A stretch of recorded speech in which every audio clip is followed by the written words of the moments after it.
దేవుని వాక్య పరిచర్య చేస్తున్న సమయంలో పిల్లరా మరి ఏం జరిగిందంటే ఒక పక్షవాయువులో 2 రకాల పక్షవాయువులు ఉంటాయి. ఒకటి పాక్షిక పక్షవాతము, రెండోది సంపూర్ణ పక్షవాతం.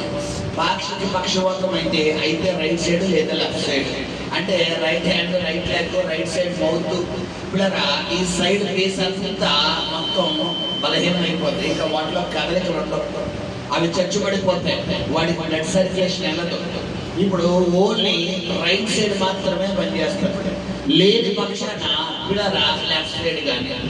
సరే, ఇది పాక్షిక పక్షవాతం. ఇంకో పక్షవాతం ఏంటంటే సంపూర్ణ పక్షవాతం. ఇప్పుడు సంపూర్ణ పక్షవాతం వచ్చినటువంటి వ్యక్తి ఎక్కడికి కదలలేడు, ఏ పని చేసుకోలేడు. ఎందుకంటే అతడు పేరుకు మాత్రము బ్రతికి ఉంటాడు, కానీ అతని శరీర అవయవాలన్నీ ఏమైపోతాయి పిల్లరా, చచ్చిపడిపోతాయి. అంటే ప్రతిదీ కూడా లోపల కనెక్షన్స్ అన్ని కట్ అయిపోతాయి, జస్ట్ ప్రాణం ఉంటే ఉంటుంది. సో గమనించండి, ఇప్పుడు యేసు ప్రభు వారి దగ్గరికి తీసుకొచ్చినటువంటి వ్యక్తికి ఏ వ్యక్తి అంటే సంపూర్ణ పక్షవాతం కలిగిన వ్యక్తి. కాబట్టి ఈ వ్యక్తిని ఎంతమంది మోసుకొచ్చారంట? 4 మోసుకొచ్చారు. సరే, యేసు ప్రభు వారు ఉన్న స్థలంలో పిల్లరా మరి ఆ రోజుల్లో మరి ఎక్కడుంటే అక్కడ కొన్ని వందల వేల మంది యేసు ప్రభు వారి దగ్గరికి పిల్లరా దర్శనం నిమిత్తము ఆయన స్వస్థపరుస్తున్నారని, అద్భుతాలు చేస్తున్నారని, అనేక గొప్ప కార్యాలు చేస్తున్నాడని పిల్లరా ఆ రోజుల్లో అనేక మంది ప్రజలు మరి దేవుని దగ్గరికి రావడం జరుగుతుంది. అయితే ఈ పక్షవాయువు వచ్చినటువంటి ఈ వ్యక్తి కూడా స్వస్థత పొందాలి అని ఆశ ఉన్నా కానీ ఎవరి దగ్గరికి రావడానికి స్కోప్ లేదు. ఎందుకంటే ఇతని శరీర అవయవాలు ఏమైపోయి అన్ని కూడా చచ్చుబడిపోయినాయి.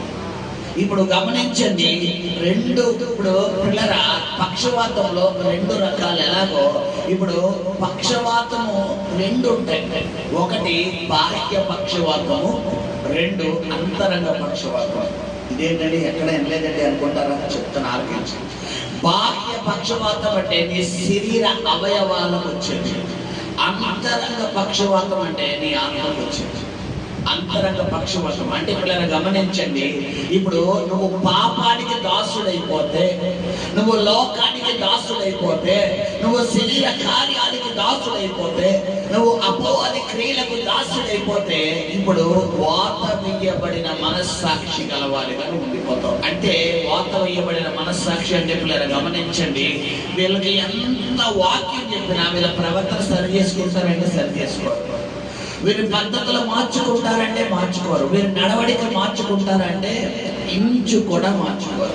వాక్యం వింటారు, చర్చికి వస్తారు, ప్రార్థన చేస్తారు, అన్ని వారి జీవితంలో కలుగుతాయి కానీ పిల్లరా, కానీ వారి యొక్క పద్ధతి మాత్రం ఏం చేయరు, వారు మార్చుకోరు. ఇది అంతరంగ పక్షవాతం.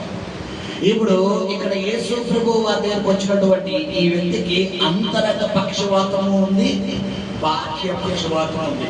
అంతరంగ పక్షవాతము దేని వల్ల వస్తుందంటే పాపముల వల్ల వస్తుంది. బాహ్య పక్షవాతం దేని వల్ల వస్తుందంటే నీ శరీర అవయవాల యొక్క బలహీనత వల్ల వస్తాయి. పక్షవాతం 90% దేని వల్ల వస్తుంది తెలుసా పిల్లరా? బ్రెయిన్ లో ఏమవుతుంది, బ్లడ్ ఫ్లాట్ అవుతుంది. బ్రెయిన్ లో సాధారణంగా పక్షవాతం వచ్చిన వారు అందరికీ స్కాన్ చేస్తారు, ఎంఆర్ఐ స్కాన్ పిల్లరా వేరే స్కాన్ చేస్తారు. తీసి ఏం చేస్తారంటే బ్రెయిన్ లో బ్లడ్ ఎక్కడైనా ఫ్లాట్ అయిందేమో అని చూస్తారు. ఆ బ్రెయిన్ లో ఆ బ్లడ్ ఫ్లాట్ అవడం వల్ల పిల్లరా ఏమవుతుందంటే బాడీ అంతటికి కూడా ఈ యొక్క నరాలన్నిటి నుంచి బ్లడ్ సర్క్యులేషన్ ఏదైతే ఉందో ఈ చేతులకి, గుండెలకి, కిడ్నీకి, లివర్కి, బాడీలో ఉన్న అన్ని పార్ట్స్ కి పిల్లరా ఈ బ్లడ్ సర్క్యులేషన్ చేసేది ఏంటంటే ఆ కిడ్నీలు అనమాట. సో ఈ యొక్క బ్రెయిన్ నుండే ఇవన్నీ సరఫరా ఆటోమేటిక్ ఒక్కొక్కరు లింక్ అప్ ఉంటుంది. ఎప్పుడైతే ఈ బ్రెయిన్ లో ఈ బ్లడ్ సర్క్యులేషన్ స్ట్రక్ అవుతుందో లేదంటే గడ్డపడతానో ఇప్పుడు ఏమవుతుందంటే అది దేన్ని చూపిస్తుంది, మన శరీర అవయవాలను ఎక్కడ చూపిస్తుంది. అందుకనే చాలా మంది అంటారు బ్రెయిన్ లో బ్లడ్ ఫ్లాట్ అయిందమ్మా, అందుకనే ఇది అది కరగడానికి ఏం ఇచ్చాము, మేము ఇంజక్షన్లు ఇచ్చాము, మెడిసిన్స్ ఇచ్చాము అంటారు. ఇప్పుడు ఆ మెడిసిన్స్ వాడుతున్న తర్వాత ఆ బ్లడ్ సర్క్యులేషన్ క్లియర్ అయిపోయిన తర్వాత అప్పుడు యథావిధిగా కొంతమందికి మెడిసిన్ వాడుతుండగా తగ్గుతుంది. కొంతమందికి అయితే సివియర్ అయితే కనుక తగ్గదు. వారి జీవితాంతం ఇంకేమైపోతారు, ఇంకా ఆ బలహీనతలో ఉండాల్సిందే. హల్లెలూయా. సరే, ఈ యొక్క మనము చూస్తున్న ఈ వ్యక్తికి ఎన్ని సంవత్సరాల నుంచి పక్షవాతం ఉందో అక్కడ రాయలేదు. బైబిల్లో యేసు ప్రభువు వారు స్వస్థపరిచినటువంటి అనేక మంది రోగులు మనం పరిగణలోకి తీసుకుంటే కనుక ఇప్పుడరా ఒక్కొక్క రోగి జీవిత విధానం ఎలా ఉందంటే, కొంత రక్తస్రావంతో వస్తున్న సహోదరు ఉంటుంది. ఆమె 12 సంవత్సరాల నుంచి యేసు ప్రభువు వారి దగ్గరికి రక్తస్రావంతో వస్తుంది. ఇప్పుడరా మరి పుట్టుకతో గుడ్డివాడు ఉన్నాడు, పుట్టుకతో చెవిటి వారు ఉన్నారు, పుట్టుకతో మగవారు ఉన్నారు. ఇప్పుడు 38 సంవత్సరాల నుంచి ఇప్పుడరా నడుము మొక్కిపోయినటువంటి స్త్రీ ఉంది. అదేవిధంగా ఇప్పుడరా మరి వ్యతస్థ కోనేటి దగ్గర అక్కడ కూడా కొన్ని సంవత్సరాల నుంచి ఇప్పుడరా మరి బలహీనమైపోయి అక్కడ కూడా బలహీనమైనటువంటి కలిగినటువంటి వ్యక్తి కనబడుతున్నాడు. ఈ విధంగా చెప్పుకుంటూ పోతే ప్రతి దానికి బైబిల్లో ఇయర్ మెన్షన్ చేయబడింది. బట్ ఇక్కడ మాత్రం ఏం మెన్షన్ చేయలేదు, ఇయర్ మెన్షన్ చేయలేదు. బహుశా పిల్లరా ఇక్కడ గమనించండి, ఇతనికి మధ్యలో పక్షవాతం వచ్చి ఉంటాడు. ఎప్పుడు వచ్చింది అంటే తన జీవిత విధానంలో మధ్యలో ఇతనికి ప్రాబ్లం రావడం జరిగింది. సరే, ఈ ప్రాబ్లం ఇతనికి రావడం ద్వారా ఇతడు దేవుడి దగ్గరికి వెళ్ళాలి అని ఆశ ఉన్న యేసు యొక్క మాట ద్వారా, యేసు యొక్క చూపు ద్వారా, యేసు యొక్క వినికిడి ద్వారా, యేసు యొక్క కదలికల ద్వారా, యేసు యొక్క వస్త్రము ద్వారా స్వస్థతలు జరుగుతున్నాయి, అద్భుతాలు జరుగుతున్నాయి, గొప్ప కార్యాలు జరుగుతున్నాయి అని వింటున్నా కానీ ఇతను ఎవరి దగ్గర రాలేదు. ఎందుకు కారణం అంటే ఈ శరీరం అంతా ఏమైపోయింది, చచ్చిపడిపోయింది. ఇప్పుడు గమనించండి, చాలా మంది ప్రార్థన చేసి దేవుడి దగ్గరికి రావాలనుకుంటారు, చర్చికి రావాలనుకుంటారు, వాక్యం చదవాలనుకుంటారు, ప్రార్థనా పూర్వకంగా జీవించాలనుకుంటారు. కానీ అది వాళ్ళ వల్ల అవుతుందంటే అవదు. ఎందుకంటే పిల్లరా మీరు దేనికి అమ్మబడిపోతారంటే పాపానికి అమ్మబడిపోతారు. పాపానికి సపోజ్ మనము ఒక వ్యక్తి దగ్గర పని చేస్తున్నాం, ఆ వ్యక్తి దగ్గర పనిచేస్తున్నప్పుడు ఇప్పుడు ఆ వ్యక్తి కంటే ఎక్కువ జీతం మరొక వ్యక్తి చెప్తున్నాడని మనకు ఆపర్చునిటీ ఇచ్చాడు, అవకాశం ఇచ్చాడు. ఇప్పుడు ఎవరి దగ్గర అయితే మనం పనిచేస్తున్నామో ఆ పనిచేస్తున్నటువంటి వ్యక్తి దగ్గరకి 1,00,000 రూపాయలు అప్పు తీసుకుంటాం. ఇప్పుడు మనము పంచాయతీ దగ్గర 10,000 జీతం, మరొక వ్యక్తి మీకు 20,000 ఇస్తాం మన దగ్గరకు వచ్చామా అన్నాడు. ఏకంగా అసలు వచ్చారు అంటే 20,000. ఎవరన్నా 20,000 ఒకేసారి ఇస్తారా? ఇప్పుడు ఒకేసారి 20,000 చేద్దాం, 10,000కి 10,000 పెంచేశాడు. ఇప్పుడు వెళ్ళిపోగలమా? ఇక్కడ ఎంత తీసుకున్నాం మనం అప్పు? 1,00,000 తీసుకున్నాం. ఇప్పుడు మనకి 10,000కి 10,000 వస్తుందని చెప్పి ఏమంటే నాకు వేరొక అతను 20,000 జీతం ఇస్తాడు, మీరు 20,000 జీతం ఇస్తే మీరు ఎక్కువ చేస్తారు, లేకపోతే అక్కడికి వెళ్ళిపోతానండి అంటే అవునా అమ్మ నీకు 20,000 చేస్తారు, నువ్వు వెళ్ళొద్దు అంటారా? ఏం చేస్తాడు? నీ లక్ష్యం ముందు నా లక్షణానికి ఇచ్చేసి నువ్వు 20,000 వెళ్తావో 30,000 వెళ్తావో 20,000 అంటాను. అవునా కదా? ఇప్పుడు గమనించండి, ఎగ్జాక్ట్లీ మన ఆత్మీయ జీవితం కూడా ఉంటాయి. నువ్వు ఎప్పుడైతే నువ్వు పాపము చేయడం వల్ల పాపానికి నువ్వు ఏమైపోతున్నావు అంటే అమ్మబడిపోతున్నావు. ఇప్పుడు పాపం ఏం చేస్తుంది? కొనుక్కుంటావు. రోమిలికి రాసిన పత్రిక 7వ అధ్యాయం ఇతడికి బాహ్య స్వస్థత, బాహ్య అనారోగ్యం వచ్చింది, అంతరంగ అనారోగ్యం వచ్చింది. అయితే అంతరంగ స్వస్థత ఎప్పుడు వచ్చింది అని మనం ఆలోచిస్తే రోమిలికి రాసిన పత్రిక 7వ అధ్యాయము చూడండి, 7వ అధ్యాయము 14వ వచనం చదువునండి.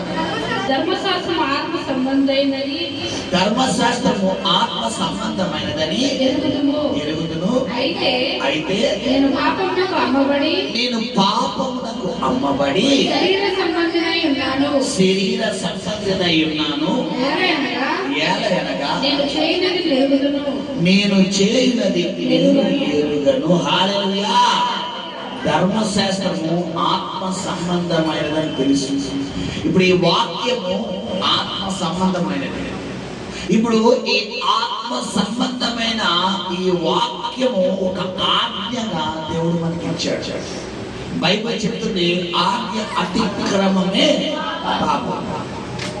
ఇప్పుడు నువ్వు పాపం చేస్తున్నావు అంటే నువ్వు బయట విన్నెన్నో పాపాలు చేయడమే కాదు, వాక్యాన్ని ఎదిరించి, వాక్యాన్ని కాకుండా, వాక్యానుసారంగా కాకుండా నీకు నచ్చినట్టు నువ్వు ఏది చేసినా అది ఏంటది? పాపం. ఇప్పుడు ఆజ్ఞ అతిక్రమమే పాపం. ఇప్పుడు నువ్వు దేనికి అమ్మబడిపోయావు? పాపానికి అమ్మబడిపోయావు. ఇప్పుడు నీ స్టీరింగ్ ఎవరి చేతిలో ఉంది? సాతాను చేతుల్లో ఉంది. స్టీరింగ్ ముఖ్యమా, సీట్లు ముఖ్యమా? చెప్పాలి. సీట్ లో కూర్చుంటే చాలా ఇది నా సీట్ అండి అంటారు. ఇది నా సీట్ అండి. సీట్ ఇచ్చేస్తాడు అనుకోండి, సీట్ ఇచ్చిన అక్కడే ఉంటావు. నీకు స్టీరింగ్ కావాలా, సీట్ కావాలా? స్టీరింగ్ అంటే ఏంటి?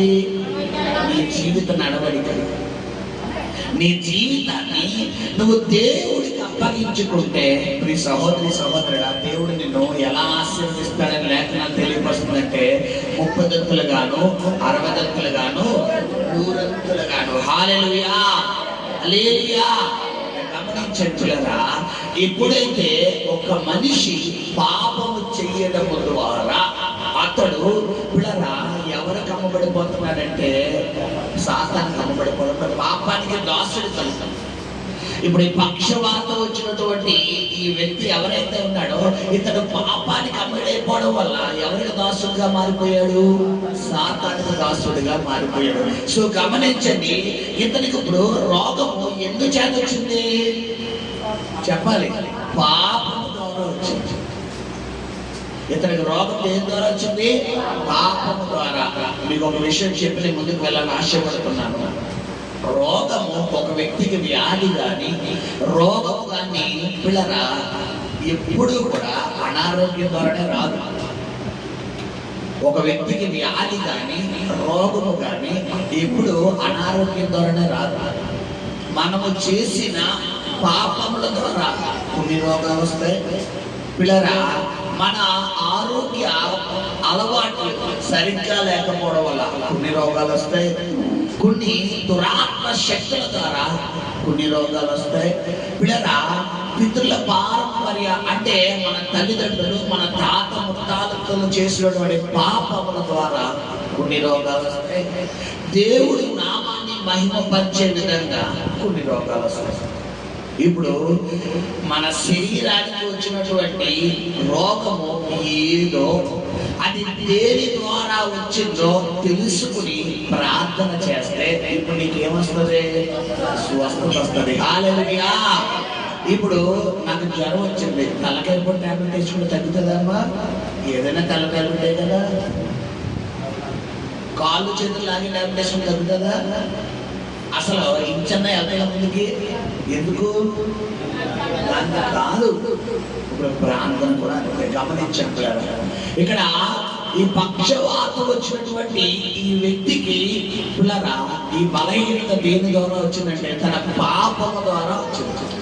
ఆ వ్యక్తి తన దగ్గరికి రాలేకపోతున్నాడు యేసు ద్వారా స్వస్థత పొందుకోవడానికి. అయితే ఇతడు ప్రార్థన చేస్తుంటాడు. నాకు తెలుసు దేవుడు ఎంతమందిని పంపించాడు? 4 పంపించాడు. హల్లెలూయా, హల్లెలూయా.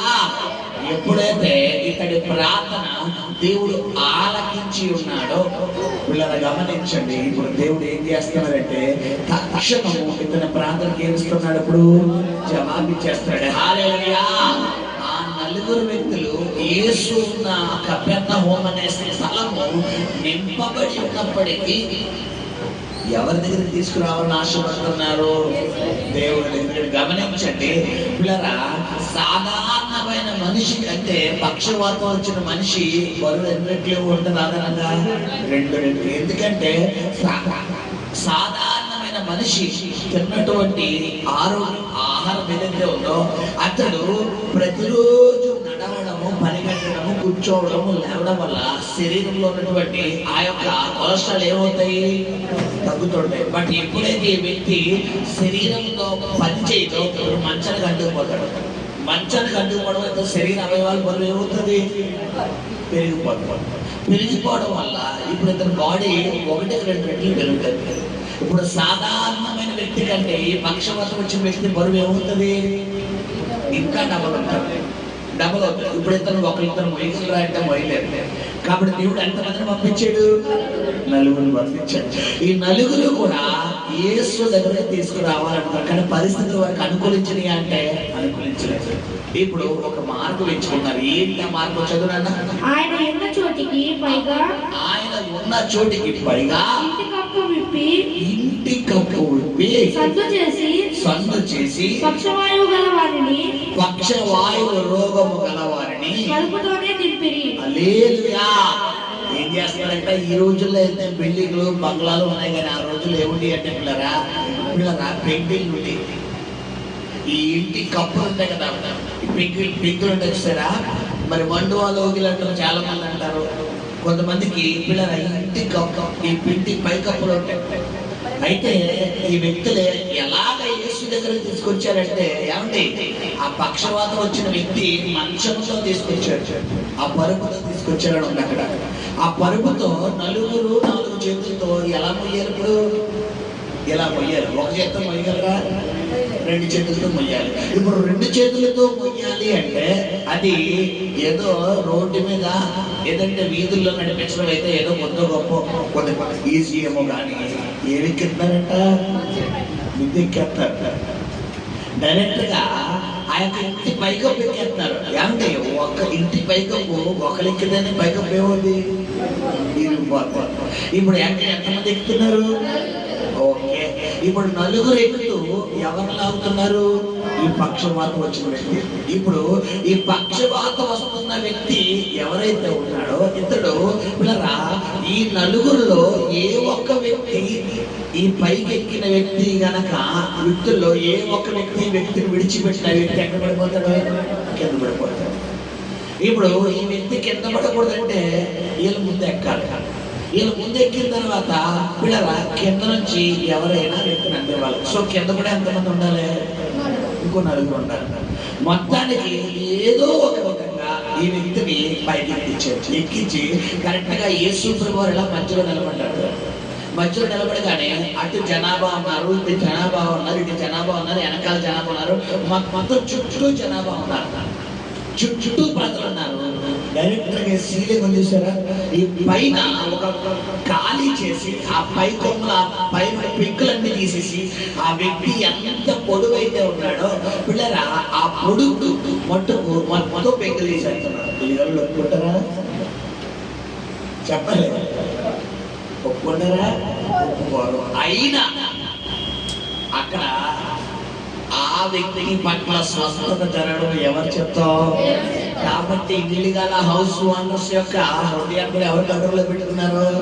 హల్లెలూయా. ఆ వ్యక్తి, ఈ నలుగురు తీసుకొస్తున్న వ్యక్తి ఇంట్లో వ్యక్తి అని ఉందా అక్కడ? ఎవరో సాయం చేయడానికి వచ్చారు. ఇప్పుడు వాళ్ళకి కొద్ది గొప్ప విషయాలు వస్తుందా లేదా? అవునా కదా? ఇప్పుడు తన భర్తో, తన భార్యో, తన తండ్రో, తన సహోదరుడు అని ఉందనుకోండి. ఇప్పుడు లాజరు సహోదరు ఎవరు? మరియ మాత్రం. అందుకని అలా ఏడ్చారు. ఇప్పుడు అక్కడ చుట్టుపక్కల అన్నీ ఏడ్చినట్టు ఉందా? ఇప్పుడు ఈ పక్షవాతం వచ్చిన వ్యక్తి అక్కడ ఏమన్నా రక్త సంబంధం రాయబడిందా? లేదు. ఇప్పుడు తీసుకొస్తున్నారంటే వారి హృదయంలో ఎవరు పెట్టారు? హల్లెలూయా. గమనించు సహోదరి సహోదరుడా, ఈ రోజు నువ్వు దేవుడి దగ్గరికి వచ్చావంటే దేవుడు గతంలో ఎవరినో వాడుకునేది సువార్త ప్రకటించి దేవుడు మాటలు నీకు అందించి దేవుడు ఈ రోజు ఇక్కడ నేను నడిపించాడు. హల్లెలూయా, హల్లెలూయా.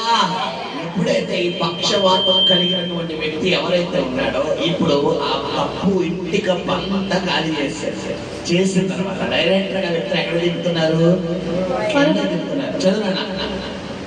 యేసు వారి విశ్వాసం చూచి, ఆ ముందుకు వచ్చిన చదువు, ఆ నలుగురు వ్యక్తులు చాలా మంది కూడి ఉన్నందున వారు ఆయన యొద్దకు చేరలేక ఆయన ఉన్న చోటికి పైగా ఇంటి కప్పు విప్పి సందు చేసి పక్షవాయువు గల వారిని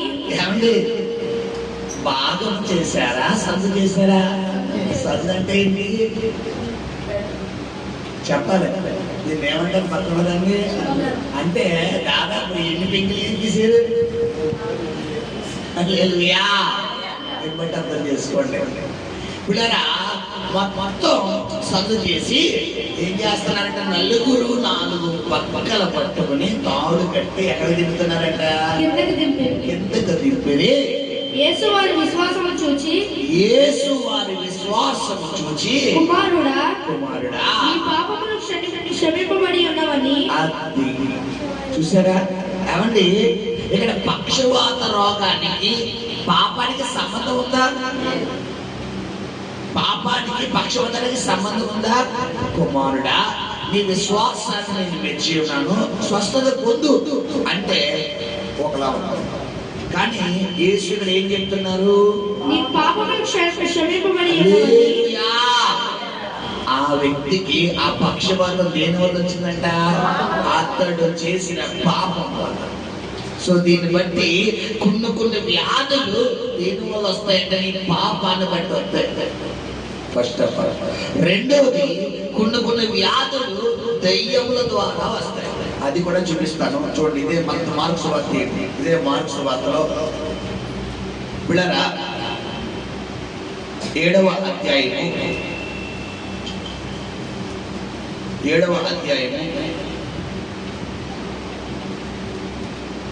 చూడండి. 8వ అధ్యాయము 17 వచనం. యేసు అది ఎరిగి 8వ అధ్యాయము 9వ అధ్యాయం 17వ వచనం చూడండి.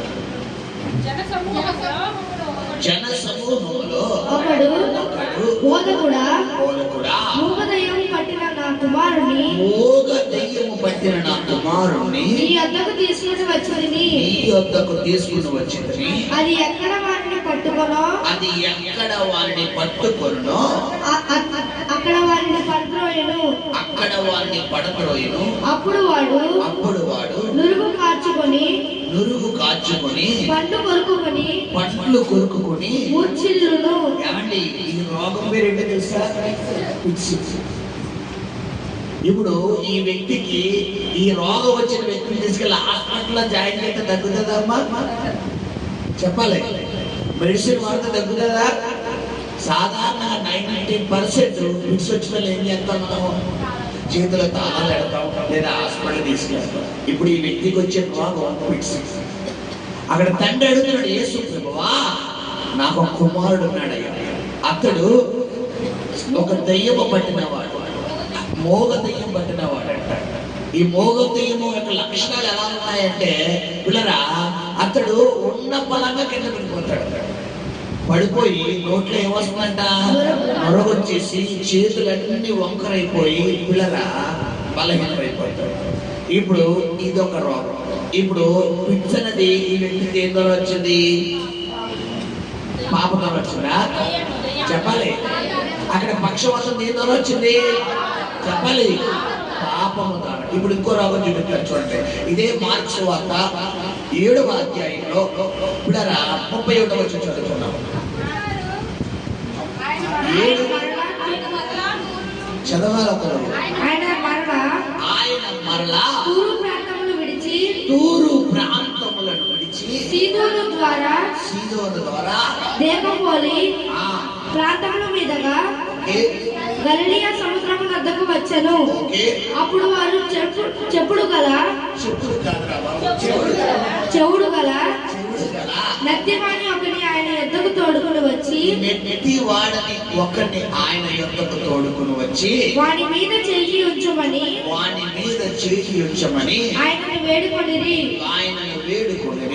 సమూహములో పోయి ఆయన వారిని ఏకాంతమునకు తోడుకొని పోయి వారి చెవులలో తన వేలు పెట్టి ఉమ్మివేసి వారి నాలుక ముట్టి ఆకాశము వైపు కన్నులెత్తి నిట్టూర్పు విడిచి ఎఫ్రాతా అని వారితో చెప్పెను. ఆ మాటకు తెరపబడి అని అర్థము. హల్లెలూయా. ఇది దేని ద్వారా వచ్చింది? ఇది దెయ్యం అని ఉంది అక్కడ. చెప్పాలి. చెవుడు అనేది అది పుట్టుకతో ఉన్న వ్యాధి. అతడి శరీర అవయవాల ద్వారా పిల్లరా చిన్నతనంలో ఒక మనిషి గర్భవతి అయిన తర్వాత, ఒక స్త్రీ గర్భవతి అయిన తర్వాత పిల్లరా తను తీసుకునేటటువంటి జాగ్రత్తల్లో ఏ ఒకటి అజాగ్రత్త ఉన్నా, ఏ మాత్రం ఇప్పుడు గమనించండి, తను తినే ఆహారంలో కానీ, తను తాగే వాటర్లో కానీ, తను కూర్చునే విధానం, నడిచే విధానం, మాట్లాడే విధానం, తన ప్రవర్తనలో కానీ ఏ మాత్రం ఒకటి రాంగ్ జరిగినా అది ఎవరిని చూపించండి? గర్భంలో ఉన్న బిడ్డకు చూపించండి. కొంతమంది గర్భవతి అయిన వెంటనే బరువులు అంతా మానేస్తారు. ఎందుకు? బిడ్డ ఏమవుతుందంట? అభాషణ అయిపోతుంది. కొంతమంది పరిగెట్టకూడదు. ఎందుకు? బిడ్డ ఏమవుతుందంట? పాడైపోతుంది. పిల్లరా కొంతమందికి ఎంత కూడదు. ఎందుకు? పిండం పాడైపోయింది. ఇప్పుడు గర్భవతిగా ఉన్నప్పుడు ఇన్ని జాగ్రత్తలు తీసుకుంటే పైన టచింగ్ ఇప్పుడు 9 ఎండింగ్ అంటే డెలివరీ టైం. పిల్లరా అది ఆపరేషన్ కావచ్చు, ప్రీ డెలివరీ కావచ్చు. మరి ఈ ఆపరేషన్ లో కానీ, ప్రీ డెలివరీ కానీ ఉమ్మ నీరు అనేది స్త్రీ గర్భంలో నిలబడతాడు. ఈ ఉమ్మ నీరు అనేది కనుక తక్కువ మోతాదులో ఉంటే లోపల బిడ్డకి ఆరోగ్యం ఉంటుందా? ఉండదు. ఉమ్మ నీరు ఒకవేళ ఆ బిడ్డ మింగితే ఆ బిడ్డకి ఆరోగ్యం ఉంటుందా? ఉండదు. ఇప్పుడు ప్రీ డెలివరీ చేసినప్పుడు డాక్టర్ కనుక సరిగ్గా ఆ స్త్రీ గర్భంలో నుండి, ఆ ద్వారములో నుండి ఈ బిడ్డను సరిగ్గా తీయకపోవడం వల్ల బిడ్డ ఆరోగ్యం బాగుంటుందా? కాబట్టి ఈమె తీసుకునే ఆహారం అంటే కన్సీవ్, ఈమె గర్భము ధరించిన మొదలు డెలివరీ అయ్యి బిడ్డ బయటికి వచ్చే వరకు ప్రమాదం. ఎవ్రీ మినిట్ చాలా జాగ్రత్తగా ఉండాలి. తన కూర్చునే దగ్గర కావచ్చు, నిలబడే దగ్గర కావచ్చు, నడిచే దగ్గర కావచ్చు, మాట్లాడే దగ్గర కావచ్చు, పడుకునే దగ్గర కావచ్చు. కొంతమంది దగ్గరలో బోర్లో పడుకుంటారు. ఎప్పుడైతే ప్రెగ్నెంట్ అయ్యావో ఏమవుతుంది? బోర్లో పడుకోకూడదు. కొంతమంది పిల్లరా ఈ స్పోర్ట్స్కి వెళ్తారు. లేడీస్, ఆడవాళ్ళు కొంతమంది ఏం చేయరు? ఇలా స్పోర్ట్స్కి వెళ్తారు. ఈ ప్రెగ్నెంట్ అయితే ఎక్కడికి వెళ్ళకూడదు? స్పోర్ట్స్కి వెళ్ళకూడదు. ఇప్పుడు ఎలా చూస్తుంటే ఈ చెవిటి మోగ గల ఇది వచ్చిన వ్యాధి కలిగిన వ్యక్తి దయ్యం ద్వారా వచ్చిందా? అక్కడ పాప ద్వారా వచ్చిందా?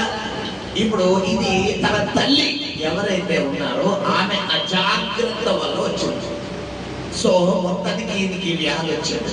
ఇప్పుడు ఈ వ్యాధి వచ్చిన వ్యక్తిని వారి కుటుంబ సభ్యులు తీసుకొచ్చి ఎవరి దగ్గర నిలబెట్టారంట? దేవుడి దగ్గర నిలబడ్డారు. దేవుడు ఏం చేస్తున్నాడు? వెంటనే ఆయన చెవిలో చేపెట్టి ఆయన నాలుక పట్టుకుని ఎఫాతా అన్న మాటకు తెరవబడును గాక అని అర్థం.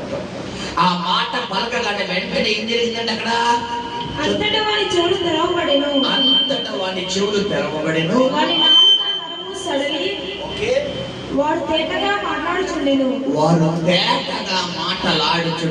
హల్లెలూయా. ఏం జరిగిందంటే వాడి నాలుక ఏమవుతుందంట? సడలిపోయింది. అంటే ఈ నాలుకకు లోపల దేవుడు కనెక్టింగ్ ఎక్కడైతే ఉందో ఆ కనెక్టింగ్ దేవుడు ఏం చేశాడు? వెంటనే స్టడీ చేశాడు. హల్లెలూయా. ఇది దేని ద్వారా వచ్చింది? చెప్పాలి. అనారోగ్యమైంది. చెప్పాలి. తల్లి అజాగ్రత్త. కన్సీవ్ అయినటువంటి తల్లి పిల్లల ఆ 9 నెలలు తను తీసుకునేటటువంటి కొన్ని మందికి పురుటిలోనే పోలియో అంటే ఆ లోపల అవయవాలు ఏమవుదు? సరిగ్గా తయారవ్వవు. కారణం తల్లి.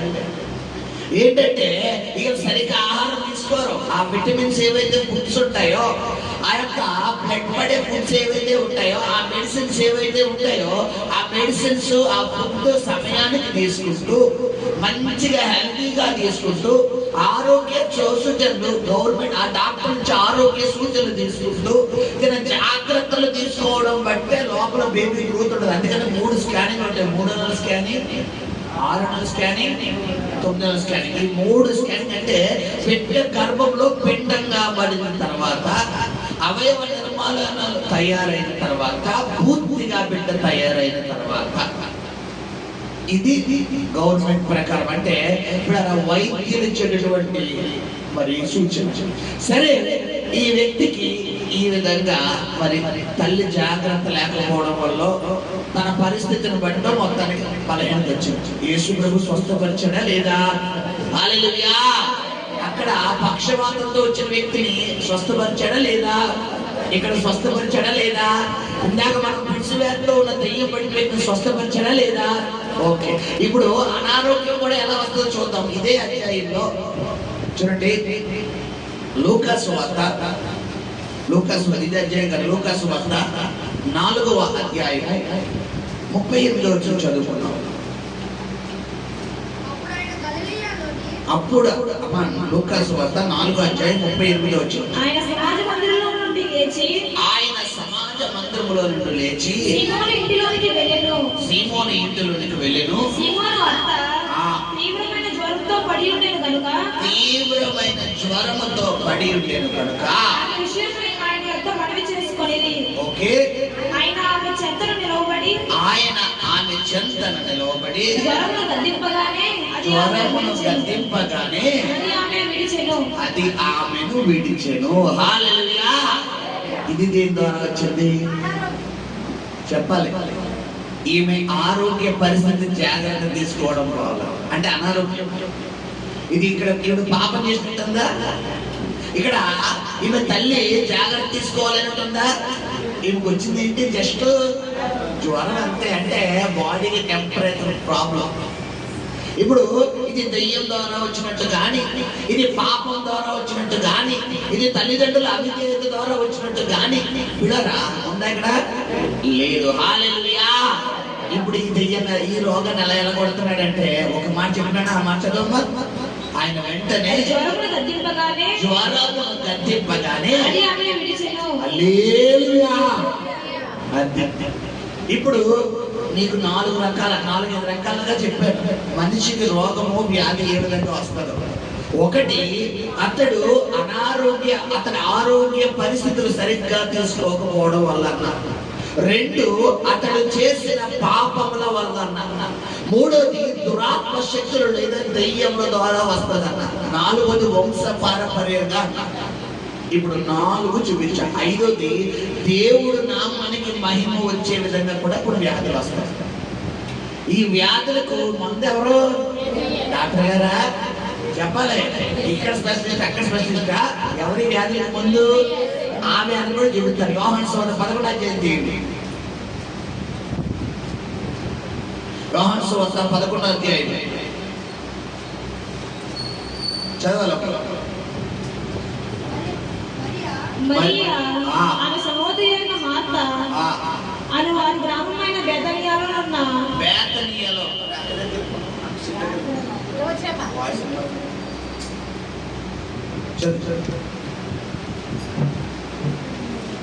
లాజరు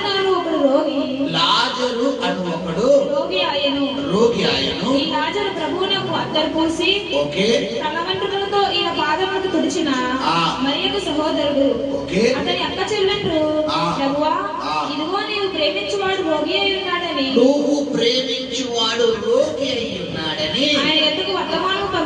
ఆయన యొద్దకు వర్తమానము పంపిరి. యేసు అది విని ఈ వ్యాధి మరణం కొరకు వచ్చినది కాదు గాని దేవుని కుమారుడు దాని వలన మహిమపరచబడినట్లు దేవుని మహిమ కొరకు వచ్చినదనెను. హల్లెలూయా. ఇప్పుడు చెప్పారా? ఇప్పుడు నీ భర్తకో, నీ భార్యకో, నీ బిడ్డలకో, నీ తల్లిదండ్రులకో, నీ సహోదరులకో ఏదైనా బలహీనత వచ్చిందని ఇప్పుడు నువ్వు బెంగెట్టుకోవాలా? దేవుని నామాన్ని మహిమపరచాలా? అంటే నీకు వచ్చిన, నీ కుటుంబ సభ్యులకు వచ్చిన బలహీనతను బట్టి నువ్వు ఎవరిని ప్రాధేయపడాలి? ఇక్కడ మీకు ఒక మందు, అన్ని రోగాలకు ఉండే మందు. ఏ మందుది? యేసయ్య. హల్లెలూయా. పాపములతో పట్టబడిన వ్యక్తిని ఎవరు స్వస్థపరిచారు? దెయ్యములతో పట్టబడిన వ్యక్తిని ఎవరు స్వస్థపరిచారు? తల్లిదండ్రుల వంశ పారంపర్యం నుంచి వచ్చినటువంటి రోగం ఎవరు స్వస్థపరిచారు? శరీర అజాగ్రత్తలుగా తీసుకోవడం వల్ల వచ్చిన రోగాన్ని ఎవరు స్వస్థపరిచారు? పిల్లరా, అతడు కొన్ని క్రియల వల్ల, అతడి బలహీనత వల్ల వచ్చిన రోగాన్ని ఎవరు స్వస్థపరిచారు? హల్లెలూయా. దీన్ని బట్టి మనము మనకొచ్చిన వ్యాధి దేన్ని బట్టి వచ్చిందో మనము పరిగణనలోకి తీసుకుని చేసే ప్రార్థన బట్టే దేవుడు మనకి స్వస్థత అనేది అనుగ్రహిస్తాడు. హల్లెలూయా. మీకు ప్రారంభంలో చెప్పాను కదా, మీకు జ్వరం వస్తే ఏ టాబ్లెట్ వేసుకోవాలి? జ్వరం టాబ్లెటే. ఇప్పుడు జ్వరం తగ్గిపోవాలంటే జ్వరం టాబ్లెట్ వేయడం అనేది ఎంత కరెక్టో, నీకు వచ్చిన వ్యాధిని నువ్వు ప్రభు సన్నిధిలో మోకరించి ప్రాధేయపడితే, ప్రభువా ఈ బలహీనత ఎందుకు వచ్చింది నాకు, ఈ రోగం ఎందుకు వచ్చింది నాకు, ఈ యొక్క వ్యాధి ఎందుకు వచ్చింది నాకు అని నువ్వు ప్రభు సన్నిధిలో అడిగితే ప్రభునికి ఏం చేస్తాడో తెలియపరుస్తాడు. ఎందుకంటే మన దేవుడు మాట్లాడే దేవుడా, మాట్లాడిన దేవుడా? చెప్పాలి. హల్లెలూయా. మన దేవుడు ఏం దేవుడమ్మా? మాట్లాడే దేవుడు. ఆయన మోగోడు కాదు. ఆయన చెవులుండి వినే దేవుడు, నోరుండి మాట్లాడే దేవుడు, చేతులుండి తాకే దేవుడు, కాళ్ళుండి నడిచే దేవుడు. అది ఆయన నీ యొద్దకు వచ్చి నిన్ను స్వస్థపరిచే దేవుడు. హల్లెలూయా. ఇక్కడ గమనించండి పిల్లరా, దీన్ని బట్టి నీకొచ్చిన బలహీనత ఏదో నువ్వు ప్రభు సన్నిధిలో కన్నీరు కార్చినప్పుడు, ప్రాధేయపడినప్పుడు, ఆ బలహీనత బట్టి ప్రభు నీకు ఏం చెప్తాడు? బిడ్డా, ఇదిగో ఇది ఫలానా కార్యం, నువ్వు ఈ తప్పు చేయడం వల్ల నీకు సమస్య వచ్చింది, నువ్వు ఈ పాపం చేయడం వల్ల నీకు సమస్య వచ్చింది, నువ్వు ఈ యొక్క ఫుడ్ తీసుకోవడం వల్ల నీకు సమస్య వచ్చింది, ఈ యొక్క క్లైమేట్ ప్రభావం వల్ల నీకు సమస్య వచ్చింది, నీ యొక్క తల్లిదండ్రుల పాపం వల్ల నీకు సమస్య వచ్చిందని ఎవరికి దేవుడు జ్ఞాపకం చేస్తాడు?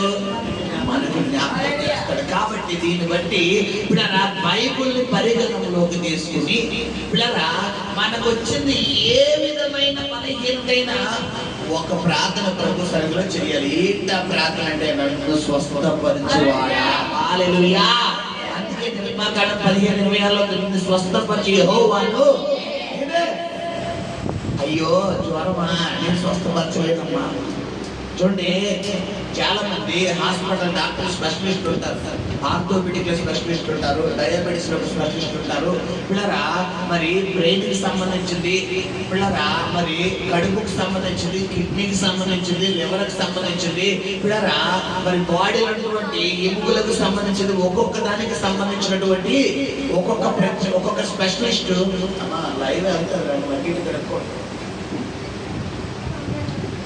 హల్లెలూయా. గమనించండి, స్పెషలిస్ట్ ఒక్కొక్క స్పెషలిస్ట్ ఎక్కడ ఉంటారు? బయట సొసైటీలో ఉంటారు. ఇప్పుడు మనకి కిడ్నీ ఏదైనా ప్రాబ్లం అనుకోండి, ఎవరి దగ్గరికి వెళ్ళాలి? Kidney specialist. ఇప్పుడు మైండ్ లో ఉన్న బ్రెయిన్ స్పెషలిస్ట్ దగ్గరికి వెళ్ళామనుకోండి, తగ్గుతుందా? తగ్గదు. ఇప్పుడు పిల్లరా కడుపులో ఏదో గ్యాస్ట్రిక్, దానికి సంబంధించిన స్పెషలిస్ట్ దగ్గరికి వెళ్ళాలా? పిల్లరా ఏదో జనరల్ సర్జరీ దగ్గరికి వెళ్ళాలా? ఎవరైతే గ్యాస్ట్రిక్ సంబంధించిన స్పెషలిస్ట్ ఉన్నారో, అవునా కదా? మరి అలాగే పిల్లరా మన ఆత్మ సంబంధంగా మనకొచ్చిన బలహీనత ఏదైతే ఉందో ఆ బలహీనతలన్నిటికీ స్పెషలిస్ట్ ఒకడే. ఎవరో? యేసయ్య మాత్రమే. హల్లెలూయా. అందుకే నేను నిన్ను స్వస్థపరిచి యెహోవాను నేనే అన్నాడు. హల్లెలూయా. సహోదరి సహోదరుడా, ఇక్కడ ఈ యొక్క పక్షవాతముతో వచ్చినటువంటి వ్యక్తి ఎవరైతే ఉన్నాడో ఆ వ్యక్తి విశ్వాసమును బట్ట, ఆ నలుగురు విశ్వాసాన్ని బట్టి స్వస్థత జరిగింది.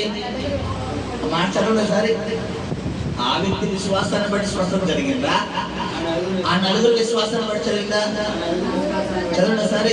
మార్క్స్ వార్త చాలా మంది కూడి ఉన్నందున ఓకే వారు ఆయన యొద్దకు చేరలేక ఆయన ఉన్న చోటికి పైగా ఇంటి కప్పు విప్పి ఓకే సంతు చేసి పక్షవాయువు గల వారిని పరుపుతోనే దింపిరి. ఓకే యేసు వారి విశ్వాసము చూసి, తన విశ్వాసం అన్నాడా వారి విశ్వాసం అన్నాడా? అంటే ఇప్పుడు దేవుడు స్వస్థత పరచడానికి ముందుగా మన దగ్గర ఏముండాలి? విశ్వాసం ఉండాలి. నీ దేవుడు స్వస్థత పరచగలడని నమ్మకం నీలో ఉండాలి. నమ్మకం నీలో ఉండాలి. ఎలాగంటే నా దేవుడు చేస్తాడు, నా దేవుడు చెయ్యగలడు, నా దేవుడికి అసాధ్యమైంది లేదు, ఆయన ఏదైనా చెయ్యగలడు, ఆయన తలుచుకుంటే జరుగుతుందంటే ఆ కాన్ఫిడెన్స్ ఎవరిలో ఉండాలి? నీలో ఉండాలి. నీలో లేకుండా అతన్ని అర్థంగానే ఎంత అంటలేదండి. నా దగ్గర చాలా మంది వస్తారు. ప్రభు ఇప్పుడు మన బిడ్డ జాన్ ఉంది, దివ్య ఉంది, మన పిల్లలు ఉన్నారు, వీళ్ళు ఒకసారి బలహీనతో వస్తారు. పాస్టర్ గారు ప్రార్థన ప్రే చేయండి అని అంటాను. ఒకసారి అమ్మ మెట్లు ఎక్కేసరి తగ్గిపోతే ఇంట్లోకి వెళ్ళేసరి తగ్గిపోతే అంటాను. వీళ్ళు దాన్ని సీరియస్ గా తీసుకుని పాస్టర్ గారు చెప్పారు కదా ఇది మనం మెట్లు ఎక్కేస్తాను చెప్పి పెట్టి కరెక్ట్ గా పెట్టి చివరికి ఎక్కేసరికి తగ్గిపోయింది. ఎలా తెలుసలేదండి అది. ఇప్పుడు ఆ మెట్లు అన్నీ వచ్చి అదే ఎక్కిన మెట్ల కింద దిగిపోయి పాస్టర్ గారు తగ్గిపోయిందండి అని వచ్చి సాక్షి చెప్పినారు. ఒకరోజు ఇలాగే స్వస్థ జరుగుతున్నారు బ్రదర్ స్టీఫెన్ వాళ్ళకి కాల్ ఏదో మరి ప్రాబ్లం అయింది. ఆ బొటన్ వేలు దగ్గర ఏదో ప్రాబ్లం అయితే మరి వెంటనే ఇగో ఇంటికి వచ్చారు, ప్రార్థన చేయించుకున్నారు, వెళ్ళిపోయారు. ఇంటికి వెళ్ళిపోయిన తర్వాత బొట్టల గురించి ప్రార్థన చేయించుకుందాం అనుకున్నారండి. ఏంటంటే జాను దివ్యాల్లో ప్రార్థన చేయించుకుంటారు కదా, ఒకసారి నాకు కూడా అవును కదా ఎలా స్వస్థ వచ్చింది కదా సరే పాస్టర్ గారు నేను చేయించుకుంటానని చెప్పి వెళ్ళిపోయిన బ్రదర్ వెనక్కి వచ్చారు. ఏ బ్రదర్ ఎందుకు వచ్చారంటే ఇలా బొట్టలు ఇలా డ్యూటీ చేసిన ప్రాబ్లం అయింది బ్రదర్ అని చెప్పి చెప్తే సరే ప్రేయర్ చేస్తారని చెప్పి టైం వేసి ఆ బొట్టలను చేయబెట్టి మీరు ఇంట్లోకి వెళ్ళేలోకి తగ్గిపోతారండి అని అయిందా లేదా? హల్లెలూయా. ఇప్పుడు నమ్మకం, నీ విశ్వాసం బైబిల్ నీ నమ్మిక చెప్పునే నీకు హాస్పిటల్కి వెళ్తేనే తగ్గదని నమ్మితే నీ నమ్మకం లేదండి నేను మా డాక్టర్ దగ్గరికి వెళ్ళి చూపించుకున్నాడు. ఇప్పుడు ఎలా ఉంటుంది? ఆయన అస్తం పడాలి. ఇప్పుడు కొంతమంది అంటారు ఆ డాక్టర్ గారి చేతిలో ఏముందంట అస్తవాసం మంచిదంట. అంటే ఆ డాక్టర్ గారు అస్తం ఎంతే చాలు అంటే నీ నమ్మకం ఎలా ఉంది? ఆ డాక్టర్ గారి దగ్గరికి వెళ్ళలేదు నీ విశ్వాసం. గమనించండి. ఇప్పుడు నీ పక్కన ఎంబీబీఎస్ ఎఫ్ఆర్ చేసి పెద్ద పెద్ద లండన్ చేసిన డాక్టర్ గారు వచ్చి పక్కన కూర్చున్నా కూడా నీకు అద్దుతుందా? నీ దగ్గర నువ్వు ఆ పక్కన నారాయణ దగ్గరికి వెళ్ళి ఆయన చేత ఒక ఇండిషన్ పొడిపించుకుంటేనే కానీ ఏమవుతో నాకు తెలుసండి మీ దగ్గరకు వస్తేనే తగ్గుతుందని తెలుసండి. అందుకే అన్ని చోట్లకి ఎక్కడికి చెప్తానే ఉన్నా నేను మనిషికి వినలేదు. వినకుండా అది అక్కడ స్పెషలిస్ట్ ఎక్కడే స్పెషలిస్ట్ అని తీసుకెళ్ళండి. చూస్తావా చూడు ఎంత డబ్బు తగిలి తీసుకో అనవసరంగా డబ్బు ఇదిగో సార్ దగ్గర రాగడే తగ్గిపోయింది. ఇప్పుడు నమ్మకం. ఇప్పుడు ఆ నమ్మకాన్ని నేను ఏం చెప్తున్నాను? దేవుడి మీద నుంచి హల్లెలూయా. ఓన్లీ అనారోగ్యం గురించే కాదు, ఇది నీ సమస్యలతో సహా.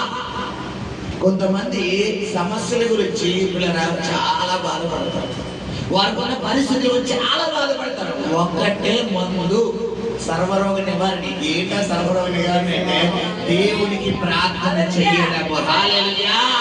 నువ్వు దేవుడి దగ్గర ఏ విధంగా ప్రార్థన చేస్తే ఆ విధంగా దేవుడు నీ జీవితంలో కార్యాలు చేస్తాడు. హల్లెలూయా. పిల్లరా ఎప్పుడైతే ఈ నలుగురు వ్యక్తులు యేసు ప్రభు దగ్గరికి వచ్చారో ఈ నలుగురు వ్యక్తులు ఏమంటున్నారంటే ఇప్పుడు వారు మంచముతో కిందకి దిగగానే యేసు ఈ వ్యక్తిని చూస్తలేదు. ముందు ఎవరిని చూస్తున్నారు? బాబు ఏం విశ్వాసం అంటే ఇక్కడ వారి హృదయంలో ఏ విశ్వాసం ఉంది చెప్పాలి. ఇప్పుడు ఒక వ్యక్తి నేను డబ్బు అడిగాడు, అతను అన్నాడు మా పలానా ఊర్రా అని అన్నారు. ఆ ఊరు దాదాపు నువ్వు వెళ్ళడానికి 4 గంటలు టైం పడుతుంది. వెళ్ళడానికి 4 గంటలు టైం పడుతుంది. చాలా బస్సులు ఎక్కాలి. ఇప్పుడు అవతల వ్యక్తి పక్క డబ్బులు ఇవ్వడం పక్క ఏం చేస్తావు? అమ్మ రా చూద్దామంటే వెళ్తావా? వెళ్ళవు. ఇప్పుడు పక్క నీకు పని అయిపోద్ది అంతే. ఇప్పుడు ఏం చేస్తావు? ఇప్పుడు నలుగురు విశ్వాసం కూడా ఎలా ఉంది? మేము ఇంత కష్టపడుతున్నాం కదా, ఓన్లీ తింపడం వరకే. వెళ్ళిపోయేటప్పుడు ఎలా వెళ్ళిపోతాం? మళ్ళీ నలుగురు వెళ్తామా 5 వెళ్తామా? చెప్పాలి. నలుగురు వెళ్తారా 5 వెళ్తారా? నలుగురు వెళ్తారా 5 వెళ్తారా? మీరు ఒకరింటికి వెళ్తారా 2 వెళ్తారా? ఒక్కరు వెళ్తారా 2 వెళ్తారా? 2 ఎవరు? హల్లెలూయా. నువ్వు దేవుడు సన్నిధికి వచ్చేటప్పుడు ఎలా రావాలంటే భారంతో వస్తావు, కష్టంతో వస్తావు, బాధతో వస్తావు, దుఃఖంతో వస్తావు, అసమాధానంతో వస్తావు. నా జీవితం ఏంట్రా బాబు, నా పరిస్థితి ఏంటి నాకేం అర్థం కావట్లేదు, అసలు నా బ్రతికేంటి నాకేం అర్థం కావట్లేదు, అసలు ఆ సమస్య ఏంటి నాకేం అర్థం కావట్లేదు, అసలు యేసయ్యా ఎప్పుడు నన్ను కష్టాలు చూపెడతావు.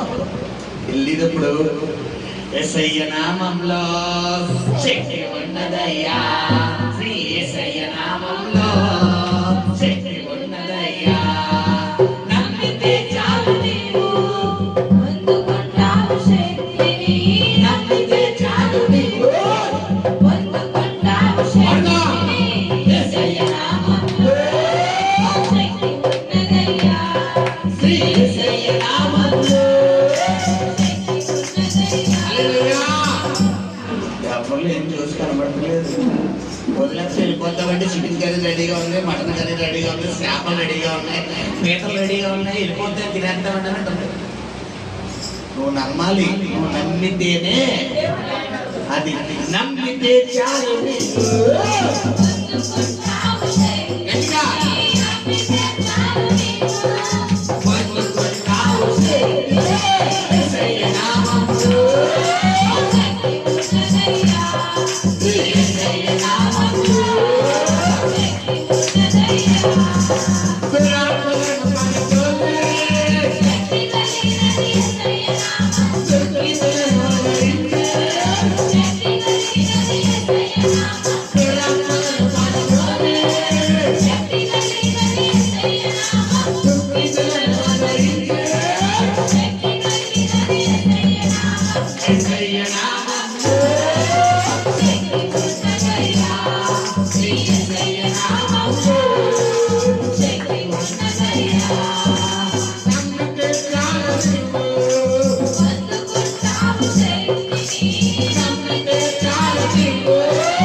ఇప్పుడు చెప్పండి, మీ నమ్మకంలో ఉందా, నా ప్రాంతంలో ఉందా? ఇప్పుడు వచ్చిన వాళ్ళందరూ కూడా ఎవరు తీసుకెళ్ళడానికి రెడీగా ఉన్నారు? ఏసై మాతో వస్తాను గట్టిగా చెప్పండి. ఈ భాషని కానీ నమ్మకన్నా ఒక్కదాన్ని అంత గట్టిగా చెప్పండి. అందరూ సొంతగానే ఉన్నారు.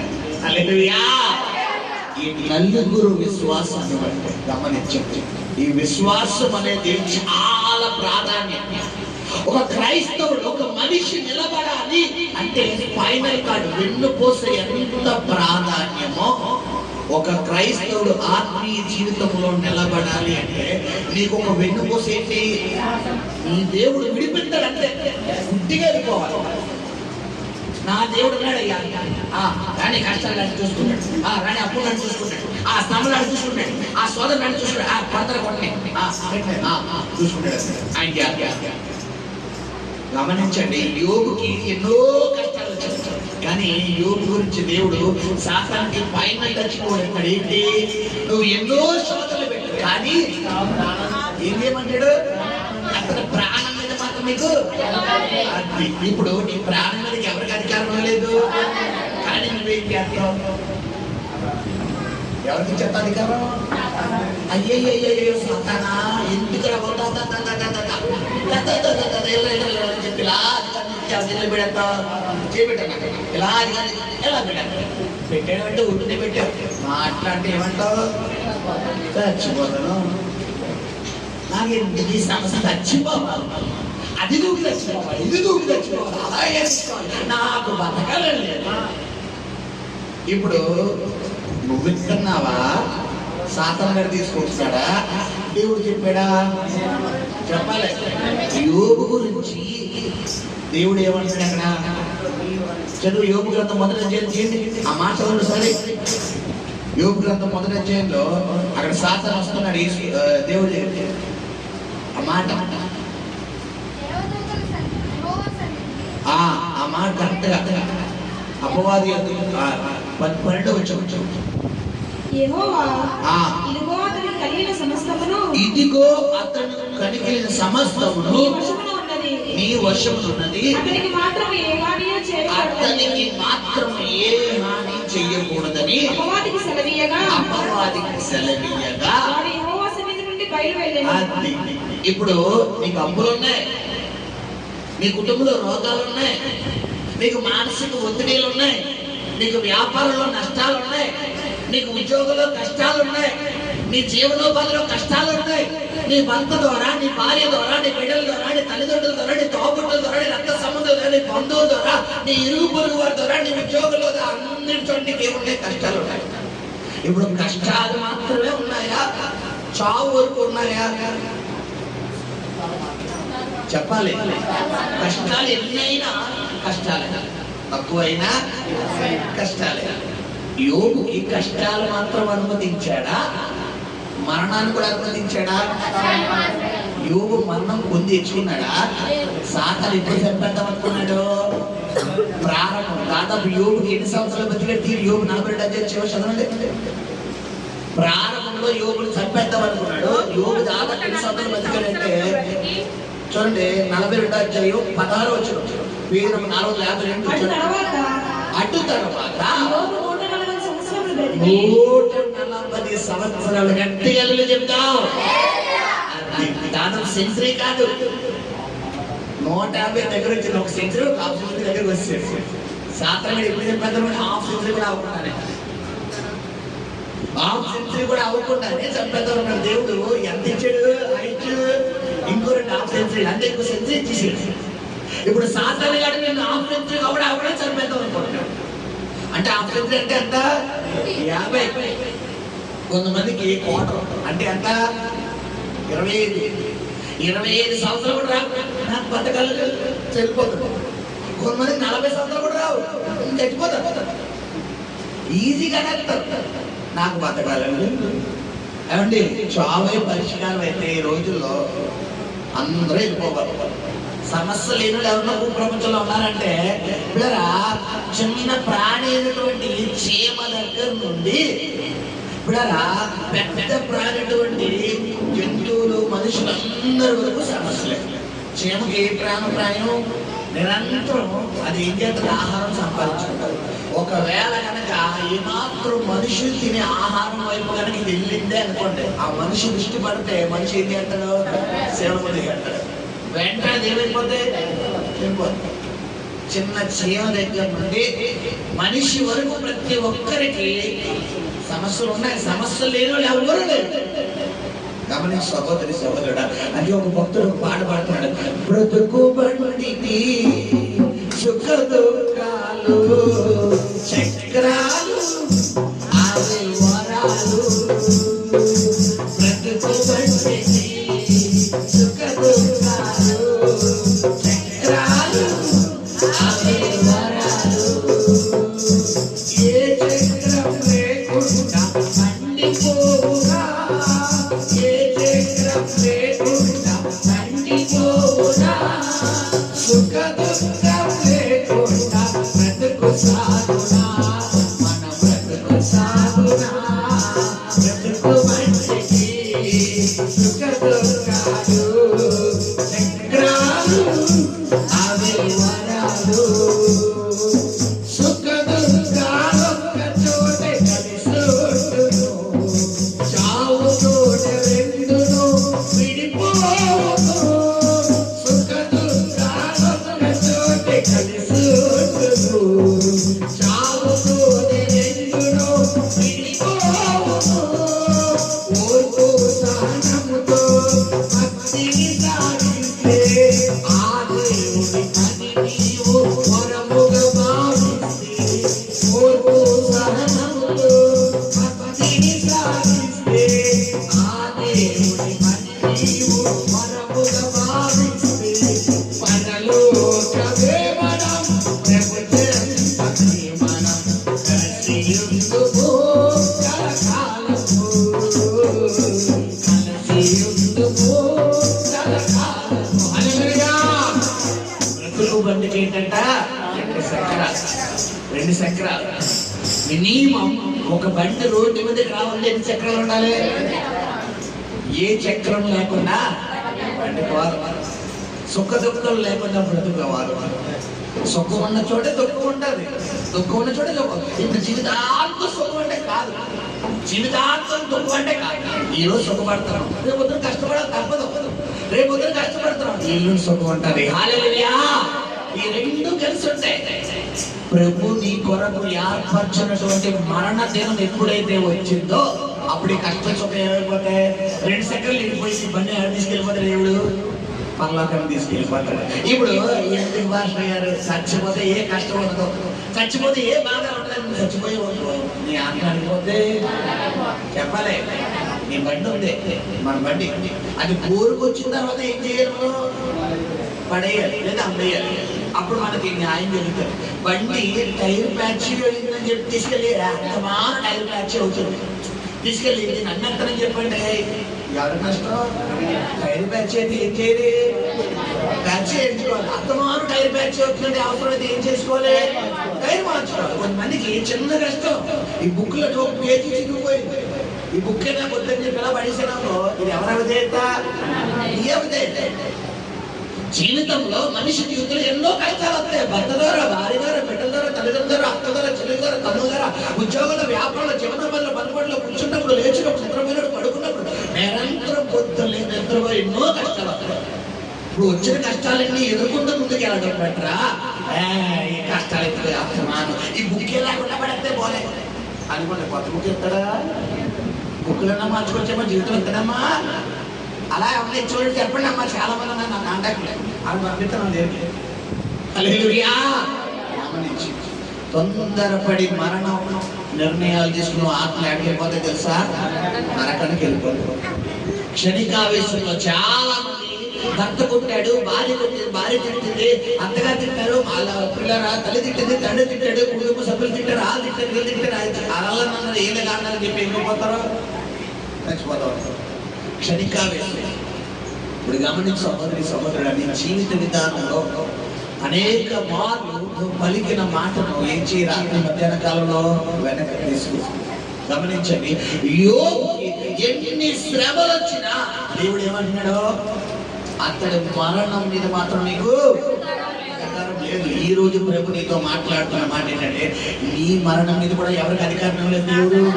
కానీ నువ్వేం చేస్తున్నావు? ఇంట్లో ఏదైనా గొడవ జరిగిందనుకోండి, పుట్టుకుని వచ్చారు. నా మాట ఎక్కడ తెలుసా? చచ్చిపోతున్నమాట నాలుగు మీదే ఇచ్చేపు పిల్లలు. ఆ నాలుగు మీద లాలాజలం ఈ ఉమ్మ ఎలా అయితే నిలవ ఉంటుందో, పిల్లలు కొంతమంది నాలుగు మీద ఏముంటది, ఈజీగా ఉంటుంది. నేను చచ్చిపోతాను అంటారు, ఏదో బొమ్మలు ఉంటే ఎంత ఉన్నాడు. కొంతమంది ఈజీగా అంటారు, నాకు బతకాలేదు. ఏదో ఊరికనే మనం బతుకుతున్నాం. నీకు తెలియదు ఆ విషయం. నీకు తెలియకుండా నువ్వు బాహ్య లోకంలో పలుకుతున్నది ఏదైతే ఉందో అది 3 సార్లు కనుక నువ్వు రిపీట్ చేసి పర్ఫెక్ట్ గా పలికితే అది క్రియ రూపమైపోతుంది. అది మంచి అయినా చెడైనా. గమనించు, ఎఫాతా అంటే ఏంటి? తెరవబడును గాక. లాజరు బయటికి రా అని ఆయన ఒకే ఒక మాట, విశ్వాసంతో. దీన్ని బట్టి నువ్వు ఏదైతే పలుకుతున్నావో అది ఎందుకంటే నీ మాట ఎలా ఉంటుందంట? అవునంటే నేను ఇదైపోతానంటే నీ టికెట్ జాగ్రత్తగా ఇదైపోతాను. ఇశ్రాయేలు ఐగుప్తు దేశం నుండి కానాను దేశానికి చేరే వరకు 19,000 ఏమంటుంది? నాకు నీళ్ళేవో చచ్చిపోతాను. మోషే ఇంటికైనా తీసుకొచ్చో నాకు మాసం లేదు, చచ్చిపోతాను. కాబట్టి వీళ్ళు ఎప్పుడైతే అన్నారో వెంటనే మనతో దగ్గర రెడీగా వెనకాల ఉండేది. వాళ్ళు వ్యభిచారం చేసినప్పుడు మరణం, వాళ్ళు మాంసం అడిగినప్పుడు మరణం, వాళ్ళు నీళ్ళు అడిగినప్పుడు మరణం. ఏమండి దేవుడు అడిగితే బైబిల్ అడుగుడు ఇవ్వబడిన ఉంది కదా. మరి ఇశ్రాయేలు వాళ్ళు అడిగినట్టు ఏం చనిపోయారండి? వాళ్ళు ఎలా అడుగుతున్నారు? ఎలా అడగాలి, ఎలా అడగకూడదు? దేవుడిని ఎలా అడగాలి? తండ్రి మీరు మాకు ఇవ్వండి అని అడగాలి. బతుకులాడాలి, రిక్వెస్ట్ చెయ్యాలి. ఎత్తావా సత్తావా అన్నావనుకో చనిపెట్టడే. దేవుడి దగ్గర జాగ్రత్తగా ప్రార్థన చేయాలమ్మా. ఎలా చేయకూడదు? కామెడీగా చేయకూడదు ప్రార్థన. ప్రభు మీరు చెయ్యండి, మీరు చెయ్యగలిగిన దేవుడు. యాకోబు పెట్టుకులాడి ప్రార్థన చేశాడు. ఏ విధంగా ఇందులో పెట్టుకులాడు తెలుసా? నేను ఎగ్జాంపుల్ చెప్పాను కదా. నేను ఒకసారి బయటికి వెళ్తుంటే అవిలో ఏం పట్టుకుంటుంది? నా కాలు పడేసుకుంటుంది, కుదుగలు పడేసుకుని అది డైరెక్ట్గా నా సేమ్ పట్టుకుంటే నేను ఇన్స్టిట్యూషన్లో వెళ్ళిపోతాను. అలా బయట కలిపేసుకుని వెళ్ళిపోతాను. అవిలో ఏంటంటే ఒకసారి కాలు పడేసుకుని ఎలాంటి నేను పట్టుకుని నేను ఎలాగా ఇంకా నేను ఊపుకోవడం ఇంకా లేగమ్మాట నేను నా పొడిలాగా పోతాను అంటారు. ఇప్పుడు ఎంత బిజీ అయినా ఏం చేస్తాను? బండి ఎక్కించుకుని పోలీసు వెళ్ళిపోతాను. ఇప్పుడు దేవుడి దగ్గర ఇదే బ్యాచ్. ఎవరి కాలు ఎక్కువాలి? నువ్వు నన్ను ఆశీర్వదిస్తే తప్ప నేను వదలను ప్రభువా. నువ్వు నా సమస్య నుంచి విడుదల ఎత్తే తప్ప నేను వదలను. ఇంకా నేను ప్రార్థన నుంచి లేగను, నేను ఉపవాసాలు విరమించుకోను, నేను నీ సన్నిధి నుంచి వదిలేను. నువ్వు నాకు చెయ్యాలంటే అని ఎక్కడ ఉంటాను నువ్వు? అలా కాకుండా ఏం చేశాడు దేవుడు? ప్రార్థన చేస్తున్నాం, వాక్యం చదువుతున్నాం, కానుకలు ఇస్తున్నాం, కష్టపడి ఏం చేసాడు మాకు అన్నామనుకో, ఉంటుందా ఉండకపోతుందా? చెప్పాలి. అడిషనల్ గా రావాలా, ఉన్నది ఎన్నుకోవాలా? అడిషనల్ గా రావాలంటే నువ్వేం చేయాలి? దేవుని బ్రతిమలాడే ప్రార్థన చేయాలి. హల్లెలూయా. నీ ప్రార్థనలో ఏది కూడా ఇమిడి ఉండాలంటే విశ్వాసం స్ట్రాంగ్ గా ఉండాలి. ఈ నలుగురు వ్యక్తులు యేసు దగ్గరకు తీసుకొచ్చినటువంటి వారి విశ్వాసాన్ని చూచి చదవనమాట చదువు ముగిద్దాం. యేసు వారి విశ్వాసము చూచి కుమారుడా నీ పాపములు క్షమింపబడి ఉన్నవని గలవాడితో చెప్పాను. హల్లెలూయా. ఇప్పుడు ఈ పక్షవాడు గలవాడు పాపాలు పోవడానికి అతడితో ఉన్న మనుషుల చెప్పాలి. అతడి మనుషుల అతని దగ్గర ఉన్న మనుషులు. ఈ రోజు నువ్వు ఇక్కడ దేవుడి వాక్యం వినడానికి నీ గొప్పతనమా, నీకు గతంలో ఎవరో సువార్త చేసి నడిపించిన గొప్పతనమా? ఈ రోజు నాతో సహా మనంతా మనమే డైరెక్ట్ గా దేవుడు కళ్ళ వచ్చేసి అమ్మ అభిషేక్ నువ్వు నన్ను వెంబడించు అన్నాడా? ఎవరో ఒకళ్ళు దేవుడు. నాకైతే నా చిన్ననాటి స్నేహితుడు జగదీష్ అని 7వ తరగతిలో నా బెస్ట్ ఫ్రెండ్, ఇప్పటికీ ఆడు బెస్ట్ ఫ్రెండ్, మంచి స్నేహితుడు అనమాట. పిల్లరా ఆడు నన్ను చిన్నప్పుడు 7th క్లాస్ స్కూల్ చర్చి తీసుకెళ్ళాడు. 7th క్లాస్ నుంచి దాదాపు ఇంటర్మీడియట్ 2nd ఇయర్ వరకు వాడుతూనే వెళ్ళాను. బట్ నో మార్పు. నేను వెళ్ళే చర్చికి వెళ్ళిన చర్చ్ అలాంటిది, మార్పు లేదు. చెప్పాను కదా, పొద్దున్న సినిమాకి పొద్దున్న చర్చికి వెళ్ళిపోయి, మధ్యాహ్నం మ్యాట్కి వెళ్ళిపోయి, సాయంత్రం టెంపుల్కి వెళ్ళిపోయి. మన బ్యాచ్ అది. పిల్లరా రాత్రికి గౌతమి గట్టికి వెళ్ళిపోయి. మొత్తం మెయిన్ రోడ్ అంతా మంది. ఆదివారం వచ్చిందంటే మెయిన్ రోడ్ అన్నీ నాయే. మొత్తం మెయిన్ రోడ్డు ఆ నల్లగండ్ర సైడ్ పిల్లరా నల్లమసందు, ఆ గుండు వారి వీధి, ఆ పప్పు వారి వీధి, ఆ వీధి ఇది అన్ని వీధులు మాయే. అన్ని రోడ్లు ఇక్కడ మొత్తం సాయంత్రం 5 గంటలు 6 గంటలకు వేటకి వెళ్ళిపోయి జాతర 11 అయిపోయి ఇంటికి వచ్చేది. అలా ఇది తిరుగుతూ వచ్చేసి రాత్రికి అలా ఇంటికి వచ్చేసేవాడు తప్పిపోయిన గొర్రెలాగా. హల్లెలూయా. అలాంటి గొర్రెను తీసుకొచ్చి దేవుడు ఇప్పుడు ఇక్కడ నిలబెట్టాడు. హల్లెలూయా. గమనించి అలాగే నా సహోదరుడు, నా స్నేహితుడు దేవుడు వాడుకుని నడిపించాడు. అలాగే ఈ రోజు నీ స్నేహితుడో, నీ భర్తో, నీ భార్యో, నీ ఫ్రెండో, నీ కుటుంబ సభ్యులో, నీ బంధువులు, నీ దారిలో, నీ జాబ్ దగ్గర, నీ ఉద్యోగం దగ్గర ఎవరో ఒకరు నీకు యేసయ్య కోసం చెప్పడం వల్ల ఈ రోజు నువ్వు ప్రభు దగ్గరికి వచ్చావు. హల్లెలూయా. ఇప్పుడు నలుగురు వ్యక్తుల విశ్వాసాన్ని బట్టి యేసు ఎవరి పాపాలను క్షమిస్తున్నాడు చెప్పాలి. ఇప్పుడు నీకు ఎవరో సువార్త ప్రకటించడం వల్ల నువ్వు యేసు దగ్గరికి రావడం వల్ల ఎవరి పాపాలు యేసు ప్రభు క్షమిస్తున్నాడు? నీ పాపాలు, నా పాపాలు. హల్లెలూయా. ఇప్పుడు ఇద్దరు విషయంలో దేవుడు కార్యం చేశాడు. గమనించి సహోదరి సహోదరుడా, దేవుడి దగ్గరకు వస్తే ఆయన ఒట్టి చేతులతో పంపే దేవుడు కాదమ్మా. వారికి తెలుసు మేము యేసు దగ్గరికి తీసుకొచ్చాము, మేము యేసు ఉన్న స్థలానికి వచ్చాము, మేము ఎంత కష్టపడుతున్నాము కదా, మేము ఎంత బాధపడుతున్నాము కదా. ఏమంటే ఒక మనిషిని పిల్లరా, ఒక మనిషిని చెయ్యి ఒక అరగంట పట్టుకోగలవా? ఇలా ఒక అరగంట పట్టుకోగలవా? ఏం లాగుతామని చెయ్యి మనకు లాగేస్తుంది, ఈ వ్యక్తి లాగండి. ఇప్పుడు ఈ వ్యక్తిని గాల్లోకి దింపడం అంటే, ఆ పెంకులు ఎక్కించడం అంటే ఎంత కష్టం ఉంటుందో ఆలోచించండి పిల్లరా. ఒక చెయ్యి ఇలా మార్చుకోవడానికి ఈ మనిషి ఏమైపోతాడు? పడిపోతాడు. ఇప్పుడు ఈ మనిషి పడిపోకూడదంటే ఈ మనిషి బరువు అంతా ఎవరు భరించాలి? అంటే ఏళ్ళలో విశ్వాసం ఏంటో తెలుసా? మేము ఎంత కష్టపడుతున్నాం, మేము ఎంత శ్రమ పడుతున్నాం, మేము ఎంత బాధపడుతున్నాం, తప్పకుండా యేసు ఈ వ్యక్తిని స్వస్థపరుస్తాడు, తప్పకుండా మా కష్టాన్ని దేవుడు ప్రతిఫలమిస్తాడు, తప్పకుండా నేను ఈ రోజు ఇన్ని కష్టాలు పడుతున్నాను, ఈ రోజు నేను బాధపడుతున్నాను, ఒకరోజు దేవుడు నాకు ఇవ్వబోతున్నాడు, ఒకరోజు నా దేవుడు త్వరగా ఉంచబోతున్నాడు. ఏదైతే కోల్పోయాడో, ఎంతైతే కోల్పోయాడో అందుకు 2 రెట్లు దేవుడు నాకు ఇవ్వబోతున్నాడు. 2 రెట్లు స్థాయిని తీసుకెళ్ళబోతున్నాడు. దేవుడు నన్ను ఎంతైనా శిక్షలో నిలబెట్టబోతున్నాడు. నా బతుకులను చంపేయబోతున్నాడు, నా కట్టు చంపేయబోతున్నాడు. నాది ఎంతైతే కోల్పోయాడో, అంతకు 2 రెట్లు నా దేవుడు నాకు ఇవ్వబోతున్నాడు. ఈ విశ్వాసాన్ని బట్టే నా ప్రభు చెప్తున్నాడు, నీ జీవితంలో అద్భుతం జరగబోతుంది, అద్భుతం జరగబోతుంది. ప్రభు చెప్తున్నాడు, డిసెంబర్ నెలగల చాలా మంది ఫైనాన్షియల్ మందగా దిగిపోతున్నాయి. డిసెంబర్ నెలగల ఫైనాన్షియల్ మందగాడు ఎంతమంది ఫైనాన్షియల్ ప్రాబ్లమ్స్తో, ఆర్థిక ప్రాబ్లమ్స్తో బాధపడుతున్నారు. ప్రభు చెప్తున్నాడు, ఈ హస్తాన్ని దీవించబోతున్నాడు, హస్తాన్ని దీవించబోతున్నాడు, అద్భుతం జరగబోతుంది. సంఘం అనేక గర్భాలు తెరవబోతున్నాడు. తండ్రి మారిన బంధువులు కూడా మార్చబోతున్నాడు. బయట అనారోగ్యంతో డిసీజెస్తో బాధలన్నింటినీ దేవుడు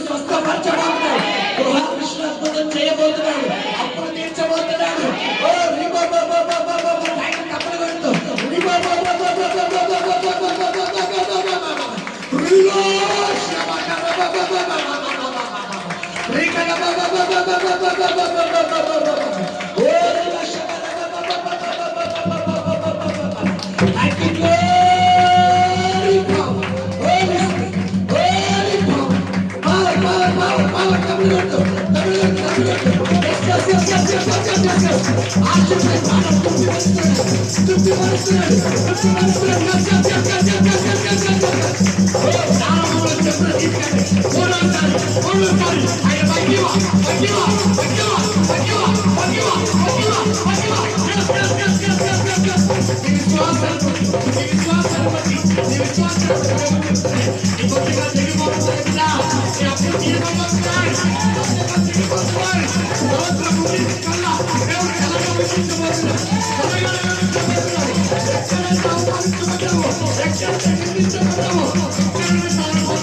చూడపిల్లరా ప్రభు ఏం చేస్తున్నారా? వారి విశ్వాసాన్ని బట్టి నువ్వు ఎంతగా ప్రభు సన్నిధిలో విశ్వాసముతో నా దేవుడు నన్ను తప్పకుండా ఆశీర్వదిస్తాడు, తప్పకుండా నా కష్టాలు తీరుస్తాడు.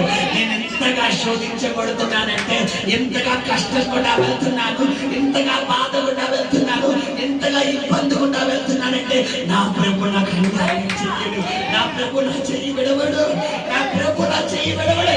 ఎంతగా ప్రాధాన్యపడుతున్నావో ప్రభువే చెప్తున్నాడు, నీ దుఃఖ దినాలు సమాప్తమవుతున్నాయి, దుఃఖ దినాలు సమాప్తమవుతున్నాయి. అతి త్వరలో నా మహిమను చూడబోతున్నా, నా మహిమను చూడబోతున్నా, నా మహిమను చూడబోతున్నా.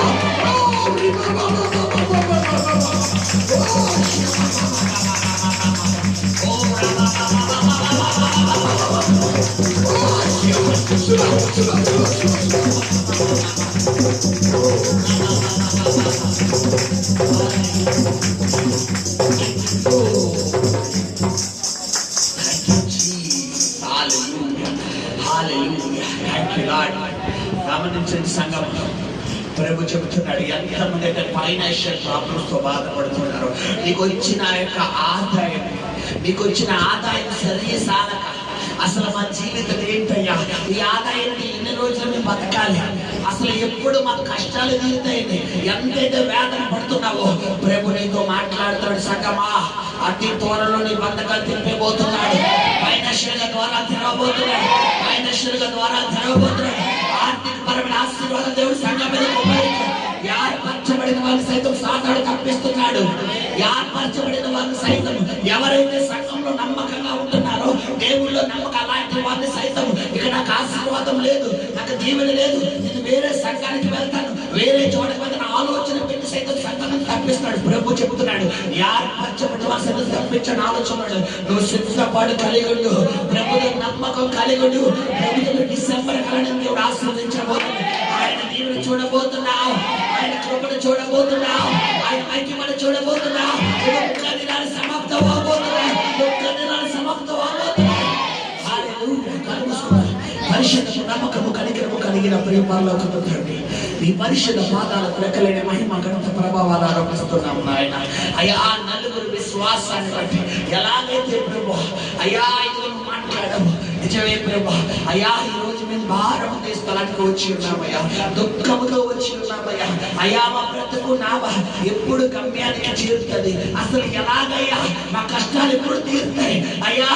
కష్టం జీవితాంతం కష్టలేనా, జీవితాంతం బాధలేనా, జీవితాంతం శోధన లేనా, ఇక నన్ను ఎప్పుడు విడిపిస్తావయ్యా అని మీరు మీ బిడ్డలు బాధపడి ఉన్నారు నాయన. అయ్యా నువ్వు ఎరిగిన దేవుడు కాబట్టి, నువ్వు ఎరిగిన దేవుడు కాబట్టి నీ బిడ్డలతో నువ్వు మాట్లాడినందుకు వందనాలు తండ్రి. అద్భుతమైన మన్నాను మీరు మాకు పెట్టినందుకు వందనాలు. ఈ మన్నాను బట్టి వందనాలు అయ్యా. నీకే మహిమ, నీకే ఘనత, నీకే ప్రభావాలు ఆరోపిస్తూ కృతజ్ఞతలు చెల్లిస్తూ ప్రభు అయిన యేసుక్రీస్తు నామములో ప్రార్థించి వేడుకలు పొందుకుని ఉన్నాము తండ్రి. ఆమేన్. హల్లెలూయా.